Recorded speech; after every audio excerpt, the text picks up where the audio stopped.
안녕하세요. 에이페옥션 대표 정정환입니다. 오늘은 제가 지하철 2호선 신림역 앞에 와 있습니다. 이곳 신림역은 롯데시네마 영화관이 있는 타임스트림, 그리고 먹자골목, 영어시설들이 굉장히 발달된 곳으로 젊은 사람들이 아주 선호하는 지역입니다. 오늘 소개할 경매 물건은 사건번호 2024 타경 102,234번입니다. 본 물건은 이곳 신림역 1번 출구에서 도보 5분 거리 내에 위치하고 있으며 호실수는 무려 35개를 가지고 있습니다. 지하 1층에서 지상 4층까지 건물로 2018년에 지어진 준신축급 건물입니다. 오늘 영상은 저희 평생 회원분이 물건 분석을 한번 해달라는 의뢰를 받아서 영상을 찍게 되었고요. 현장에 와보지 않고서는 알 수 없는 독특한 것이 하나가 있거든요. 하나하나 영상 꼼꼼하게 찍어볼 테니까 끝까지 시청해 주시기 바랍니다. 자, 오늘 물건지로 가보겠습니다.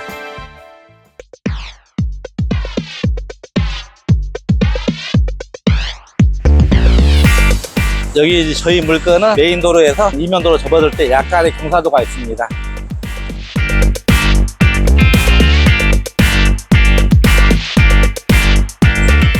자, 오늘 소개할 경매 물건입니다.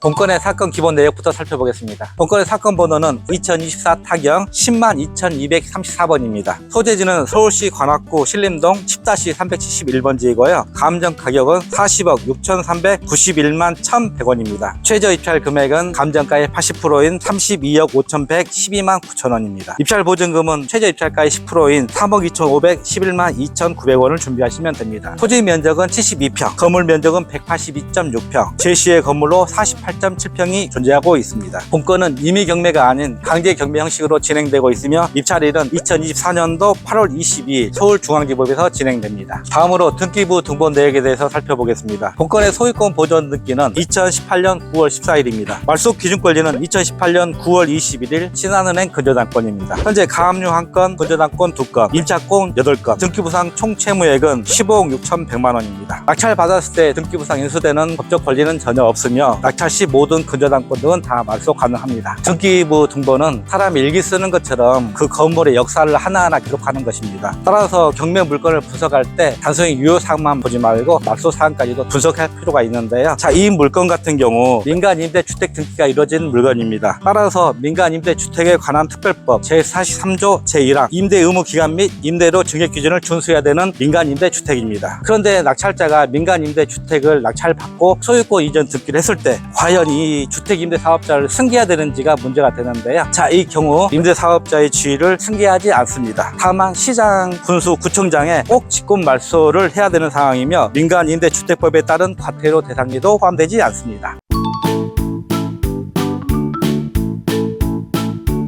저희가 등기부 등본 내역을 살펴보면은 그 물건의 경매 취하 가능성까지 짐작해 볼 수가 있어요. 1차적으로 이 본 물건은 제1근저당권의 채권 최고액이 2억 8,800만 원입니다. 그리고 현재 임차인이 보증금 반환 소송을 통해서 강제 경매가 진행되고 있는데 단순히 그걸로 보면은 굉장히 취하 가능성이 높아 보이거든요. 그런데 등기부 등본의 세부 사항까지 살펴봤더니 2022년도부터 2023년도까지 약 4건에 걸쳐서 경매 개시 결정이 이루어졌었어요. 그러나 매각 기일이 잡히기 전에 다 취하가 됐었어요. 현재 경우는 최초로 매각 결정 기일이 잡힌 후 1회 유찰까지 가고 있거든요. 그래서 과거 전력을 살펴봤을 때 본건은 아무래도 경매가 진행되지 않을까 하는 그런 생각이 듭니다. 날씨가 너무 더워서 땀을 좀 많이 흘리고 있어요. 이해해 주세요. 자, 건축물 대장에 대해서 살펴보겠습니다. 현재 용도 지역은 제2종 일반 주거 지역입니다. 건폐율은 59.7%, 용적률은 178.37%입니다. 건물의 구성도는 지하 1층 사무소, 1층 사무소, 2층에서 4층은 다중주택으로 이루어져 있고 옥탑은 다락과 계단실로 구성되어 있습니다. 건축물 대장에 유방 건축물이 등재가 되어 있는데 옥탑층에 약 70평방미터 21.17평인데 졸시핀을 중축하여 주거용으로 사용하고 있는 공간이 있습니다. 따라서 이 유방 건축물 등재로 이행강제이 부과되고 있는데 제가 관악구청에 문의해 봤더니 1년에 약 1,000만 원 간 넘게 부과되고 있는 걸로 확인이 됐습니다. 자, 경매 입찰하실 분 이 점 참고하시기 바랍니다. 주차장은 5개의 4대 주차 공간을 가지고 있으며 엘리베이터는 없습니다. 층별 구성도를 살펴보겠습니다. 지하 1층 사무소 39.4평 원룸 8개 호실, 1층 사무소 39.4평 원룸 8개 호실, 2층 다중주택 31.24평 원룸 6가구, 3층 다중주택 31.24평 원룸 6가구, 4층 1층 다중주택 26.54평 원룸 4가구, 그리고 옥탑층이 20.27평인데 원룸 3가구로 이루어져 있습니다. 본 물건의 외부 모습부터 하나하나 살펴보겠습니다. 지금 일단 현관이 보이고 여기에 지금 지하 1층이 눈에 보이네요. 다 물막음 시설은 되어 있어요. 그래서 침수 피해는 거의 없을 걸로 추정이 됩니다. 건물 좌측에 주차 공간 4대를 좀 확보하고 있어요. 그 다음에 우측에 전기 단자함이 설비가 되어 있습니다. 호실이 35개이다 보니까 2개 공간으로 나눠져 있습니다. 제가 한번 열어볼게요. 전기 단전된 세대는 없어 보이고요. 왼쪽에 있는 데는 단전된 세대가 있을 것 같은데요. 일단 현재 전기 대량기에 3군데가 단전되어 있는 게 보이는데 지하 060, 지하 025, 그다음 103호 총 35개 호실 중에 3개가 현재 전기가 차단되어 있는 형태입니다. 이 안쪽에 재활용 쓰레기 분리수거함이 되어 있고요. 이쪽에 있는 이건 제시의 건물입니다. 제시의 건물 아시죠? 건축물에 등재되지 않은 물건. 자, 이 안에는 지금 현재 보일러실이 갖춰져 있습니다. 현재 총 10개의 보일러가 보입니다. 지하 1호에서 8호까지 1층에 2개가 설치되어 있네요. 현재 지금 도시가스가 차단되어 있는 세대가 보이는데요. 지금 지하 065 이렇게 일자 모양일 때는 이게 공급이 된다는 뜻이고요. 이 열십자 모양이죠. 이들은 지금 차단되어 있는 거예요. 지하 015, 지하 025, 102호가 현재 도시가스가 차단되어 있습니다. 제가 좀 전에 전기 계량기 단전된 세대 확인했잖아요. 지하 025, 지하 065가 전기 차단되어 있는데 역시 도시가스도 차단되어 있습니다. 현재 이 세대는 거주하지 않고 있을 확률이 높습니다. 저희가 일단 건물 좌측 부분을 살펴봤고요. 자, 이제 건물 우측 부분을 봐볼게요. 건물 우측에 뭐가 있는지 한번 보십시오. 쌍용사랑 절이 위치하고 있습니다. 제가 이 물건 처음 봤을 때 바로 담도 없이 절이 존재하고 있어요. 그런데 메가 물건에서 이런 절의 존재는 전혀 알 수가 없었는데 막상 현장에 오니까 바로 이 건물에 그냥 붙어 있는 게 보입니다. 자, 이 부분이 임대차에 영향을 주지 않을까, 또 준다라면 얼마나 영향을 줄까 갑자기 고민이 좀 드는데요. 이 부분은 좀 더 제가 내부 모습 살펴보면서 고민을 한 후에 마지막 제 의견 말씀드리겠습니다. 자, 이제 내부 한번 들어가 볼게요.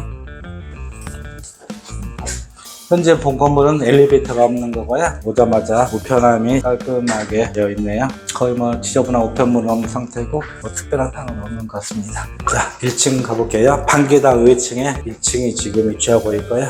1층에는 101호에서 108호까지 총 8개 호실이 존재해요. 그리고 1층은 공부상 사무소 되어 있는데 주거용으로 무단 용도 변경에 사용하고 있는 거고요. 1층에 택배 보관함이 총 5개가 설치되어 있습니다.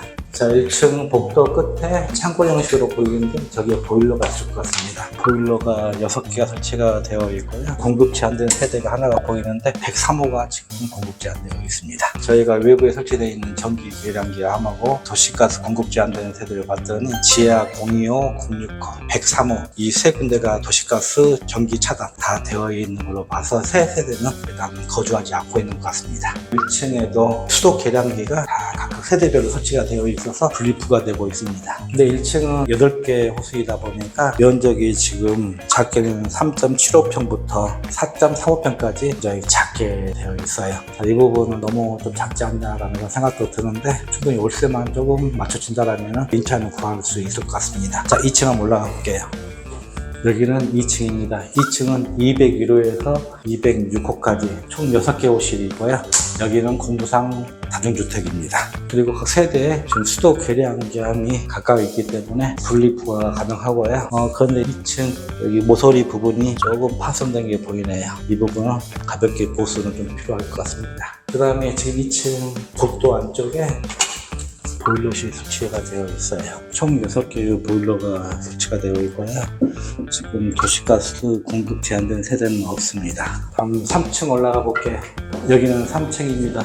현재 3층 또한 공부상 다중주택으로 되어 있고 주거용 사용하고 있습니다. 301호에서 306호까지 총 6개의 호실이 있습니다. 3층 같은 경우는 전용 면적이 작게는 4.3평부터 크게는 7.72평까지 갖춰져 있고 여기에는 1.5룸도 있는 걸로 파악이 되고 있어요. 여기가 6.79평입니다. 그리고 가운데가 7.72평. 좀 사이즈가 크게 되어 있어요.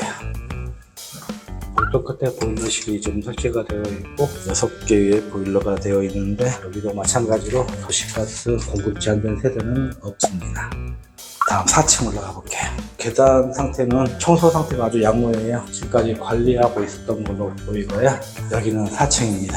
4층은 좀 401호에서 404호까지 총 4개 호실로 갖춰져 있는데 특이한 것은 이 401호가 굉장히 긴 형태의 구조를 가지고 있거든요. 그리고 별도의 전용 테라스까지 가지고 있어요. 전용 면적은 5.81평인데 앞에 테라스가 있기 때문에 인기가 좋을 것 같습니다. 계단층에 별도의 공간이 있는데 여기에 지금 보일러가 설치가 되어 있어요. 501호에서 503호까지 3개, 그 다음 4층, 총 7개 설치가 되어 있네요. 도시가스 계량기 또한 7개가 설치되어 있는데 공급 제한된 세대는 없습니다. 그리고 한쪽 공간에 좀 401호 전용 테라스 이용하고 있는 걸 볼 수가 있네요. 4층 401호 앞에 테라스입니다. 정말 더워요. 날씨가 허덕지근 습기가 많아서 아주 땀을 많이 흘리고 있어요. 다음 5층 한번 올라가 보겠습니다. 자, 5층은 현재 공부상으로는 세대가 구성되어 있지 않아요. 그런데 지금 501호에서 503호까지 총 3개 호실이 있습니다. 이 부분을 증축을 해서 유방 건축물에 등재가 되어 있어서 약 1,000만 원 정도 이행강제금을 부과하고 있습니다. 자, 이 부분 참조하시고 수익과 비용 잘 계산하셔서 우리 구독자 여러분께서 잘 판단하시기 바랍니다. 바깥으로 나와보니 징크 판넬로 증축된 부분이 보이고 있습니다. 5층까지 일단 올라와 봤고요. 쭉 올라오면서 제가 벽면 상태도 점검을 해봤어요. 그런데 지금 2층에 한 부분만 깨져 있고 나머지는 다 아무 문제 없이 잘 지어진 건물입니다. 마지막으로 지하 1층 한번 내려가 볼게요. 지하 1층인데요. 지하 1층에 제일 눈에 띄는 것은 현재 CCTV가 작동되고 있습니다. 근데 화질 상태는 그렇게 좋지가 않고 어두우게 나오고 있네요. 지하 1층은 B01호부터 B085까지 총 8개 호실이 존재하고 있고 수도 계량기도 각 세대별로 분리해서 부과되고 있습니다. 그리고 이 지하 1층은 전용 면적이 한 4평 전후잖아요. 아무래도 작잖아요. 근데 저희가 보일러실을 확인해 봤더니 외부에 별도의 제시의 건물에 보일러실이 설치가 되어 있어요. 그래서 세대 내에 없기 때문에 아무래도 좀 더 넓게 사용할 수 있을 것 같습니다. 그래서 지하 1층에는 보일러실이 없죠. 그래서 여기 임차인 되시나요? 네. 하나 좀 여쭤봐도 되겠어요? 네. 옆에 절이 있어요. 네네. 과연 이 절 때문에 임대차에 어떤 영향을 줄지 이 고민이 들거든요. 그래서 좀 임차인 입장에서는 어때요? 별로 뭐 저는 상관없는 것 같습니다. 아, 네, 절이 시끄럽고 이런 있어도 거 없어서. 여기 임대 처음에 계약서 올 때 네. 전혀 별로 신경 안 쓰였어요? 네네네. 그런 거는 전혀 없었습니다. 남자분이어서 그런 거 아니에요? 그럴 수도 있는데, 기독교인 아니죠? 네네, 아예 아니에요. 35개 호실인데 분리신고 안 한 임차인만 21개 호실이래요. 네. 거기 사람들이 실제 거주하는지 안 하는지를 제가 파악하기 좀 어렵더라고요. 좀 많이 살고 있는 것 같아요. 근데 뭐 각 층마다 되게 많아요. 현재 빌트인 되어 있는 거 뭐 있어요? 옷장, 신발장, 세탁기, 그다음에 냉장고. 인덕션. 네네, 인덕션. 뭐 생활하는데 불편함이라는 네네, 거. 그런 건 없어요. 이 물건 좀 장점을 좀 설명해 준다라면. 일단 신축이니까 깔끔한 건 제 장점인 것 같아요. 음. 그리고 뭐 지하철역이 가깝다. 그래서 5분이면 가장 내려갈 때 더 빨리 가죠. 그렇죠. 아무튼 여러 가지 살기에는 편해서 지금 오신 네, 거네. 나름대로 임차인 입장에서 이 영상 보는 임차인한테 팔고 싶은 말 있어요? 보험 가입이라든지 자기가 챙길 수 있는 권리는 좀 잘 챙겼으면 좋겠다. 저도 그런 걸 잘 모르고 들어왔어가지고 조금 늦은 감이 없지 않아 있는데. 어쨌든 젊은 사람들이 참 피해를 안 봤으면 네, 좋겠어요. 그래요. 감사합니다. 네. 죄송한데 여기 임차인 되시는 거예요? 네. 여기 임차인들이 많이 거주하고 있나요? 공실이 몇 개 있는지는 모르겠는데 사는 사람들은 좀 있는 아, 좀 많이 있어요? 근데 여기가 여자분들이 좀 많이 거주하고 있나요? 네, 제가 올 때는 거의 다 여자였고 거의 여자분들이 많은 것 같아요. 근데 여기 절이 있어서 임차인들이 좀 꺼려하지 않을까라는 그런 생각이 드는데. 저도 그랬는데 시끄럽진 않던데요. 딱히 뭔가 절에 대한 소리도 없고 많이 모는 사람이 없는 것 같아요. 근데 처음에 여기 절 있을 때 임대차 좀 망설이지 않았어요? 딱히 그렇진 않았어요. 근데 교회를 다녀가지고 이런 생각은 했는데 딱히 저희 부모님도 뭐라고 말씀 안 하시더라고요. 따로 뭐 생활하시는데 뭐 불편한 사항 같은 건 없었어요? 그냥 뭐 언덕 이런 거. 그래도 저희보다는 이 언덕이 조금 더 힘들긴 해요. 약간 언덕진 거? 이건 별로 신경 안 쓰는 부분이라고. 다음으로 가장 중요한 문서인 매각 물건 명세서에 대해서 살펴보겠습니다. 현재 본건의 말소 기준 권리는 2018년 9월 21일입니다. 임차인 모두 말소 기준 권리보다 늦은 후순위 임차인입니다. 따라서 낙찰자가 인수하는 임차인의 보증금 등은 없습니다. 그런데 이 매각 물건 명세서를 하나 살펴보았더니 현재 35개 호실인데 그중 21개 호실이 이상의 임차에 채워져 있습니다. 그리고 8개의 임차권 설정 등기가 되어 있고요. 따라서 아마 이 물건에는 일부 공실이 있을 걸로 추정이 됩니다. 그리고 제가 이 현장 다니면 다니면서 임차인들 두세 명을 만나서 여러 가지 이야기를 들어봤는데요. 절이 이 바로 건물 옆에 입주함으로써 임차인 맞추는데 문제를 일으키지 않을까라는 그런 고민을 했어요. 근데 임차인 부분은 말씀하시길 절이 있음으로써 크게 뭐 신경 쓰지 않았다라는 그 답변을 했거든요. 그런데 일단 기본적으로 제가 생각할 때는 분명히 이 절은 임차인 맞추는데 영향을 줄 것 같습니다. 왜냐하면 이곳 임차인들은 절을 뭐 기피하시는 분들이 아닐 거거든요. 그렇지만 새롭게 임대차를 맞추려고 오셨던 분들 중에 절을 기피해서 계약하지 않는 그런 임차인들이 상당수 있을 걸로 추정이 돼요. 그래서 어쨌든 이 부분은 한번 고민해 보셨으면 좋겠습니다. 그리고 임차인 중에 21명이 이상의 임차인이 있었는데 제가 만나서 인터뷰한 임차인 중에 시기를 놓쳐서 권리신고를 못한 임차인도 있는 걸로 추정이 돼요. 그리고 월세로 사는 임차인들 보증금이 크지 않는 경우 권리신고 않는 경향도 있으니까요. 그 부분은 하나하나 다들 고민하시기 바랍니다. 저희가 일단 건물 외부 내부 권리분석 설명을 해드렸습니다. 잘 보셨는지 모르겠네요. 자, 이 물건의 장점 단점에 대해서 한번 고민을 해볼게요. 이 물건의 장점도 여러 가지가 있는데 첫 번째 장점, 신림역에서 도보로 5분 거리 내일 수 있다는 거. 누구나 선호하는 초역세권 물건입니다. 두 번째 장점으로서는 호실수를 무려 35개 호실을 가지고 있어요. 그렇기 때문에 임차인 세팅만 잘 한다라면은 무려 월세를 1,900만 원 이상 고수익을 낼 수가 있는 그런 상황이고요. 그 다음에 세 번째, 좀 이용 상태 면에서 에어비앤비를 통해서 숙박 공유 서비스를 하잖아요. 이런 업종을 생각하시는 분들 지하철역에 가깝기 때문에 한번 에어비앤비로 활용해 보는 거 생각해 볼 수 있는 게 장점인 것 같습니다. 그리고 단점에 대해서 한번 고민할게요. 이 건물 우측에 바로 절이 존재하고 있기 때문에 이 절이 없다라면은 뭐 임대차 맞추는데 전혀 문제 없고 정말 우량한 참 좋은 물건인데 과연 이 건물 옆에 존재하고 있는 절 때문에 임대차에 얼마나 영향을 줄지 끊임없이 제가 한번 고민을 해봤어요. 결론적으로 생각할 때 아무래도 절이 있기 때문에 특히 여성분들 또는 기독교 신앙을 가지신 분들 아마도 이 물건을 기피하지 않을까라는 게 제 생각입니다. 두 번째 단점으로 지적할 수 있는 게 옥상 약 70평방미터가 무당 증축이 되어 있고 이 부분이 적발이 되어 현재 일반 건축물 등재가 되어 있고 이행강제금은 약 1,000만 원 정도 부과되고 있습니다.